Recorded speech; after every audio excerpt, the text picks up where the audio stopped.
জয় রাম, জয় গোবিন্দ। গুরুদেবের চরণে রইল শতকোটি প্রণাম। বেদবাণী প্রথম খণ্ড 111 নং পত্রাংশ।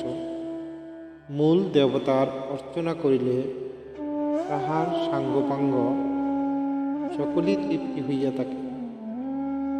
আড়ম্বরাদি কার্যে অকুত সম্পাদন হয় না, কেবল বিশুদ্ধ ভক্তির দ্বারাই ভগবানের তৃপ্তি হয়।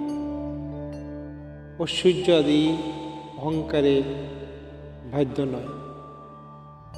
মায়াময় সংসারে ঐজ্জিক বৈভবেই মত্ত মাধুর্য রসের অভাব থাকায় ভজন সাধনে কৃপা উপলব্ধি হয় না। বিশুদ্ধ ভক্তির প্রয়োজন।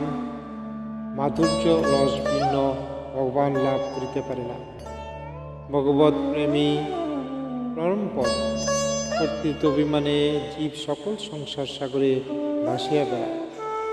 দিবানিশি নাম করিবে, ভগবানের নাম রূপ সতত চিন্তা করিলে দেহ মন বুদ্ধি বিশুদ্ধ হইয়া ভক্তি প্রকট হয়।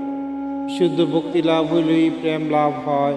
সেই প্রেমী কৃষ্ণচন্দ্র মিলন ঘটে। উৎসব সবার মধ্যে তিনি থাকেন না। জয় রাম, জয় গোবিন্দ। হে গুরুদেব, আপনার কৃপা জগতের সব মঙ্গলময় হোক। দয়া করে চ্যানেলটি সাবস্ক্রাইব করার অনুরোধ রইল।